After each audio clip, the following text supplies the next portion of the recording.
At any given moment of the day or night, at dozens of studios across Oregon, a skilled and obsessive group of artists is making inanimate objects come to life. That's incredible. Thank you. I love animation because you can do anything. You create everything in the frame. Therefore, your imagination is the only limit. Every tiny little movement is a choice. This thing that has no life of its own is given life through the spirit of the animator. Never ceases to amaze me how enchanted it feels. It's just pure magic. And here in Oregon, we don't just have some good animators. We have some of the best on the planet. In the animation world, you know, this is considered a mecca. There's a heart and soul that isn't always found in other places, and I think that's what makes Oregon animation special. Oregon's animation magic starts now. 262. Just continue left leg, right arm. It's the summer of 1973. Two filmmakers are experimenting with clay animation in the basement of their Northwest Portland home. His head toward that first picture. Okay. They have no idea they're about to rewrite the history of film in Oregon. Okay, and shooting. You have to remember that this is a time when, around the world, 98% of animation was 2D cell animation. You know, the classic Looney Tunes kind of animation.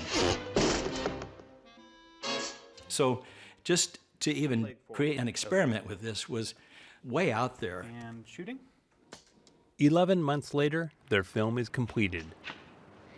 It tells the story of an inebriated man who wanders into an art museum late one night.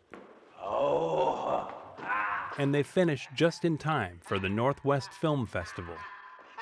So we submitted the 16mm print to the Film Center the last day that we could submit films. As the world turns to... And almost immediately, their film is rejected. And we were devastated. I mean, really devastated. Because, I mean, you know, I thought it was pretty good. But a Northwest distributor loves the film and begins screening it at festivals and art house theaters up and down the West Coast. And we got terrific responses. In the end, we won hundreds of Best of the Festival awards. And then, in the spring of 1975, and the nominees are Closed Mondays, Will Vinton and Bob Gardner, producers. I was so honored to be nominated. And the Academy had never had a stop-motion film prior to that was nominated. I mean, so the winner is Closed Mondays, Will Vinton and Bob Gardner. It was an amazing experience, remarkable. I mean, I was shocked. Those were harrier days, and I remember saying something like, all I could think of was, hello, and thank you to all our friends back home in Oregon.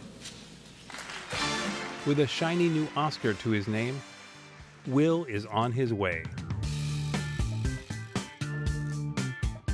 Over the next few years, he builds his own studio, employing dozens of animators, creating advertising, music videos, and more short films. Every film in that period was a creative wonder.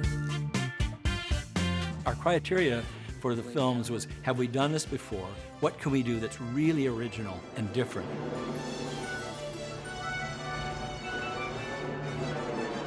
What can we do that people have never seen before? But one project stands out.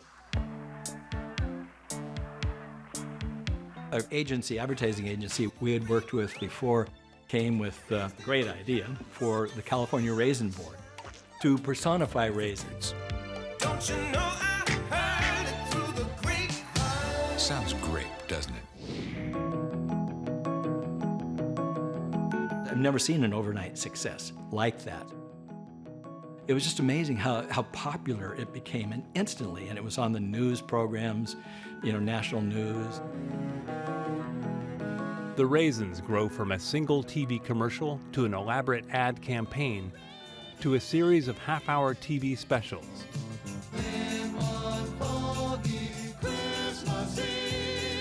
The California Raisins put Will Vinton Studios on the map.